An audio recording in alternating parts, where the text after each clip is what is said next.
안녕하세요. 토요미스테리 디바제시카입니다.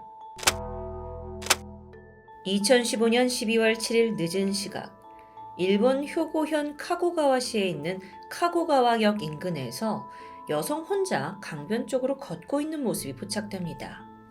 야밤에 좀 낯선 장면이었죠. 그녀는 앳된 20살의 오야마 마시로였는데 이 동네 사람이 아닙니다.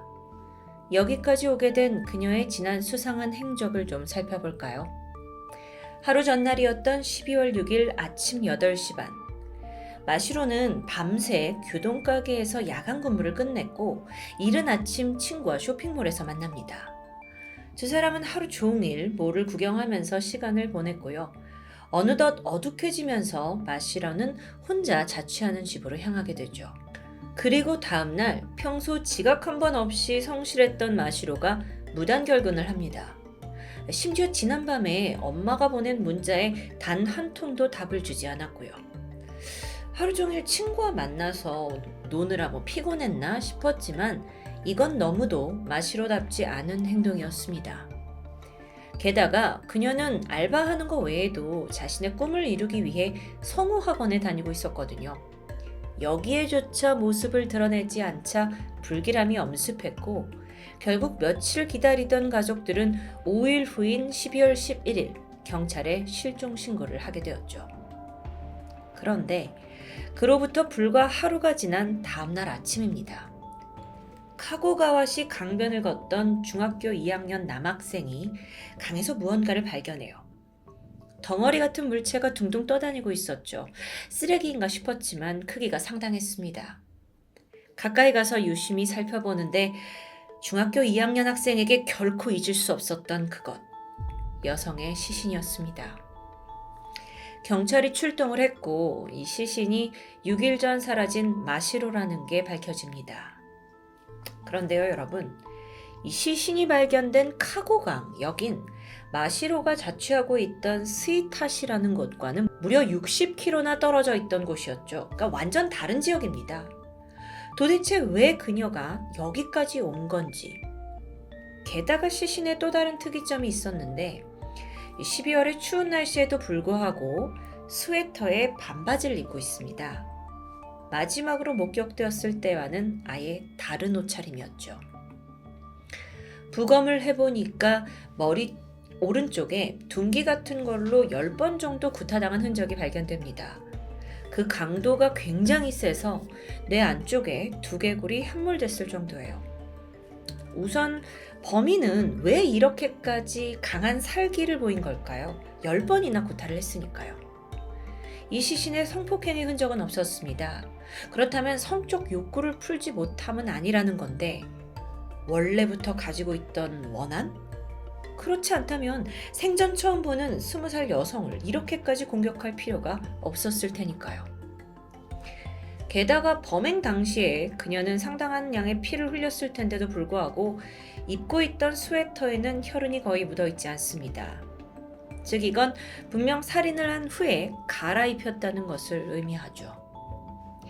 자, 이렇게 많은 단서들을 종합적으로 두고 추리를 해본다면 평소 마시로에게 강한 원망을 가지고 있던 범인이 그녀가 무방비 상태였을 때 둔기로 살해하고 이후 증거인멸을 위해 직접 옷을 갈아입혔을 가능성이 높아 보입니다. 자, 그러면 피해자 마시로는 어떤 사람이었나? 그녀는 사건 1년 전에 고베에 있는 성우 전문학교를 졸업했습니다. 이후로 지금까지 학원에서 레슨을 또 받으면서 애니메이션 성우가 되겠다는 꿈을 키워오게 되죠. 그 와중에 틈틈이 식당 알바도 하고 성실하게 살아왔던 겁니다. 아니, 그렇게 보니까 이제 막 20살 된 이 꿈 많은 소녀가 이렇게 잔혹하게 살해당할 이유, 원한은 전혀 없어 보이는데요. 친구와 쇼핑을 끝내고 집에 왔던 그녀가 다시 밖에 나가서 마지막으로 CCTV에 포착된 곳은 그 시신이 발견된 현장 인근이었죠. 그날 새벽에 카고가와 역에서 강 방면으로 혼자 걸어가고 있었습니다. 딱 봤을 때 이게 적어도 강제로 납치가 됐거나 끌려온 것처럼 보이진 않아요. 그럼 도대체 왜 아무 연고도 없는 여기에 무슨 이유로 왔냐는 거죠. 경찰이 한참 궁리에 빠져 있을 때쯤 여기서 놓친 게 한 가지 있다는 걸 깨닫습니다. 그건 바로 아주 가장 기본 중의 기본, 그녀의 집입니다. 실종 사건이 일어나기 바로 전 원점으로 돌아가서 경찰은 마시로가 마지막으로 머물렀던 그 자취방을 수색하기 시작했어요. 여기에 어떤 단서가 남아있지 않을까 곳곳을 뒤지던 경찰은 결정적인 무언가를 발견하죠. 바로 마시로가 집을 떠나기 직전에 자필로 남긴 쪽지 한 장이었습니다. 쪽지요. 뭐라고 써 있었냐면, 내게 무슨 일이 생기면 의심할 사람이 있다. 나는 카고강의 류노스케를 만나러 갈 것이다. 너무 명확하죠. 이 내용으로 봤을 때 이 마시로는 분명 류노스케라는 사람으로부터 어떤 위험을 느끼는 듯합니다. 그럼 그가 범인일 확률이 높아요. 수사는 급물살을 타기 시작했습니다. 경찰은 이 류노스케에 초점을 맞춰서 탐문을 했죠. 그래서 수사의 방향이 확대되던 중에 마시로의 사생활에 대한 아주 예상치 못한 부분까지 밝혀집니다. 알고 보니까 그녀가 평소에도 꽤 복잡한 금전 문제를 겪고 있었어요. 이게 좀 이해하기가 힘든 부분인데, 그러니까 마시로가 생전에 전 남자친구들 그리고 또 다른 몇몇의 그 남자 지인들에게 꽤 많은 돈을 빌려준 상황입니다. 아니 겨우 20살이 뭐 그렇게 빌려줄 만한 돈이 도대체 어디 있었느냐 생각할 수 있지만 평소에 굉장히 투철한 절약 정신을 가지고 있던 사람이었다고 해요. 알바도 하면서 저축을 했고 그러다 보니 또래에 비해서 상당한 현금이 있었던 거죠. 그런데 그렇게 힘들게 모은 돈을 자신에게 돈을 빌려달라고 하는 남자들에게는 거절하지 못했고요. 심지어 제대로 돌려받지도 못한 듯합니다. 이런 부분들은 지인들의 증언을 통해서 드러났는데 남자친구한테 200만 원을 빌려줬다. 근데 받을 방법이 없다라면서 고민을 토로한 적이 있다는 게 밝혀지게 되니까요.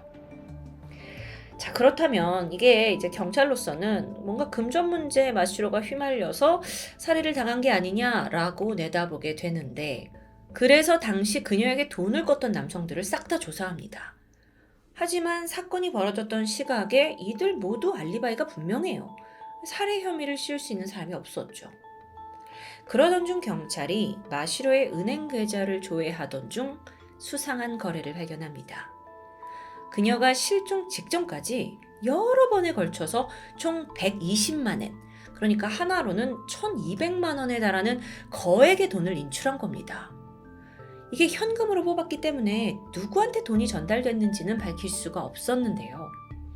경찰은 분명 이 돈의 흐름이 마시로의 죽음과 강하게 연관되어 있다고 짐작했죠. 그렇게 추적이 시작된 지 2달째, 마침내 경찰은 시신 발견 그 현장에서 불과 3km 정도 떨어진 곳에 살고 있던 21살의 한 남성을 주시합니다. 그리고 드디어 그를 마시로 살인 혐의로 긴급 체포하게 돼요. 그의 이름은 이소노 카즈와키.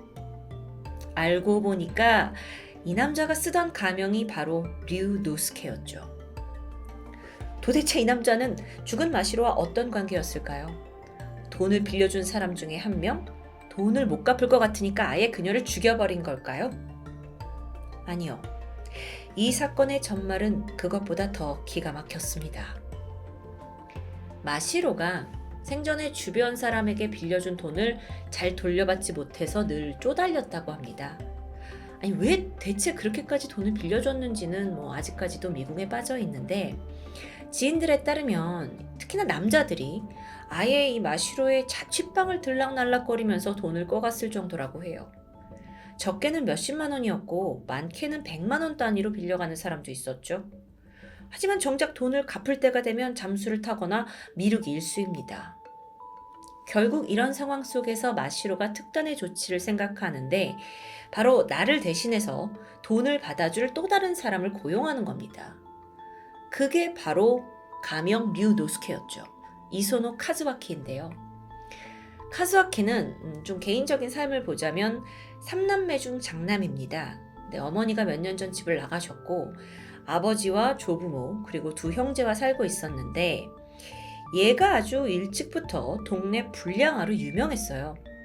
초등학교 때부터 각종 사건 사고를 일으키면서 조용할 날이 없었죠. 중학교에 들어가서는 여기에 야구와 검도까지 배우면서 더 기세등등해졌습니다. 친구들한테 갑자기 칼을 휘두르기도 했고요. 심지어 교사를 폭행하는 만행까지 저질렀고, 크고 작은 절도는 여러 번 경찰에 체포된 기록이 남아 있습니다. 결국 중학교에 가서 퇴학을 당해요. 겨우 또 야간 고등학교에 들어가나 싶었지만 그마저도 중퇴를 했고, 이후에 오토바이를 타고 다니면서 전형적인 동네 불량배가 된 거죠. 마시로는 지인을 통해서 이 불량아 카즈와키를 소개받았습니다. 건달이었던 그에게 떼인 돈 좀 받아주세요 라는 부탁은 누워서 껌먹기였겠죠. 그렇게 두 사람이 비즈니스 관계가 되었고요. 카즈와키는 마시로가 떼인 돈을 빚을 받아내는 대가로 마시로에게 돈을 받기로 합니다. 이거 대부업체 그런 게 좀 생각이 나는데, 실제로도 카즈와키는 이제 돈을 떼인 그 전 남자친구 직장에 막 찾아가가지고 험상궂게 생긴 자기 동생들 몇 명 같이 데려가서 우리가 이 지역의 조직 폭력배다 하면서 막 분위기를 조성하고 돈을 내놓지 않으면 못 베길 정도의 험악한 상황을 만들었다고 해요. 영화에서 흔히 보는 그런 장면이죠. 자, 그런 식으로 마시로의 돈 문제가 점점 해결돼 갑니다. 그러니까 마시로 입장에서는 카즈와키를 더 의지할 수밖에 없었던 거죠. 그런데 이 둘의 관계가 오래 갈 수 있을까요? 아니었습니다. 카즈와키가 보니까 마시로가 지인들한테 돈을 숭덩 빌려줄 만큼 현금이 충분하다는 걸 깨닫게 된 거죠. 그러자 더 큰 돈이 탐났습니다. 그래서 급기야 마시로에게 사기를 치게 돼요. 내가 투자에 대해 잘 알고 있는 사람인데 네 현금을 맡기면 내가 그걸 2~3배로 불려주겠다는 제안. 마시로는 안타깝게도 그걸 받아들였습니다. 그렇게 실종 직전에 통장에서 빠져나간 1,200만 원가량의 돈은 카즈와키에게 흘러들어갔던 것이죠. 그녀는 돈 봉투를 들고 류노스케, 그러니까 카즈와키와 만나기로 한 카고가와시로 향했습니다. 그리고 돈을 건네게 되는데 현금을 건네자마자 그는 돌변했어요. 그리고 미리 준비해온 망치로 그녀의 머리를 내려쳤죠. 무려 10번에 거쳐서 흉기를 휘두른 후에 강가에 그녀를 버리고 시신을 유기하고 도주합니다. 그렇다면 카즈와키는 이 훔친 돈을 도대체 어디에 쓴 걸까? 돈, 오토바이 새로 사고 간지나게 개조하는 데 썼다라고 답변합니다. 황당하죠. 게다가 경찰이 아니 너가 돈만 받으면 됐지 왜 굳이 그녀를 죽여야 했냐? 라는 질문에 제가 돈을 뺏었다고 친구한테 자랑할 수 있잖아요. 라는 너무도 사이코패스적인 답변을 늘어나요. 이게 좀 일반 상식으로는 전혀 이해가 되지 않는 확실히 미친놈이었죠. 결론적으로는 오토바이 한 대를 얻기 위해서 이렇게 잔인한 수법으로 살인을 저질렀다는 건데요. 일본 전역에 그의 신상이 알려지면서 동시에 그의 가족들의 신상까지 밝혀졌습니다. 그리고 여기서 의외의 사실이 하나 더 드러나요. 카즈와키의 아버지, 이 아버지가 필리핀 같은 그 외국의 빈곤 지역을 다니면서 자선 사업을 하는 사람이었습니다. 헌옷을 모아서 어려운 아이들에게 기증을 하고 있었는데 그러다 보니 주변에서 훌륭한 사람이라고 평판이 자자했죠. 이게 참 모순적으로 느껴지는데요. 사건 직후에 범인의 아버지는 전화 인터뷰를 통해 짤막한 한마디를 남겼습니다. 제 아들은 그냥 보통의 아이였습니다. 도대체 보통의 기준이 뭔지가 너무 궁금해집니다. 2017년 1월 고베지방법원에서 카즈와키의 첫 번째 재판이 진행됐습니다. 변호사 측에서 그 흉기로 사용된 망치가 미리 준비한 게 아니다. 평소에 그가 호신용으로 들고 다니던 것뿐이었다라고 주장했습니다. 그러니까 우발적인 살인을 말하는 거죠. 게다가 피고에게 발달장애가 의심이 된다라는 점을 들면서 최대한 형량을 낮추려고 노력했죠. 다들 뭐 이런 식으로 뭐 피라미처럼 피해가려고 하는 것 같은데요. 하지만 다행히도 재판장은 카즈와키가 어떤 신뢰관계를 이용해서 비열한 범행을 저지른 점을 강하게 비난했고 마침내 징역 22년형을 최종으로 선고합니다. 여러분, 저는 개인적으로 이 사건에서 여전히 좀 이해가 되지 않는 부분이 있습니다. 겨우 20살의 어린 마시로가 왜 주변 남성들에게 돈을 빌려주기 시작한 건지, 그리고 왜 그걸 멈추지 못했는지. 이건 뭐 제 개인적인 생각인데, 어쩌면 그건 남성에게 받지 못한 어떤 애정 결핍의 한 형태가 돈을 빌려주고 갚아라 뭐하라 하는 채무 관계를 맺으면서 그렇게라도 관계가 이어지길 바랬던 어떤 결핍의 문제는 아니었을까라는 생각인데요. 심지어 동네 불량배 남성까지 동원을 해서 자신의 돈을 회수하러 다니면서도 어쩌면 자신을 돌봐주는 듯한 카즈아키에게 또 한 번 의지한 건 아닌지, 그러니까 결핍이 낳은 불행이 아닌지라는 생각이 들었습니다. 아니 근데 또 이상한 게 마지막 메시지예요. 나한테 무슨 일이 생기면 이 사람 때문이다 라고 류 노스케를 언급까지 했었죠. 불신했단 얘기입니다. 그런데도 어째서 직접 찾아가서 그 현금을 건넨 건지는 여전히 이 사건의 미스테리로 남아 있습니다. 카즈와키는 진술에서 내가 마시로를 협박했다라고 했지만 구체적인 내용은 밝혀지지 않았어요. 이 모든 사건의 정황은 사실 모든 게 가해자 진술에 의존하고 있기 때문에 실제로 둘 사이에 어떤 협박과 거래가 오갔는지는 그 진실을 알 길이 없죠. 땀 흘려 번 돈을 착실히 모아서 성우의 꿈을 이루고자 했던 20살 소녀.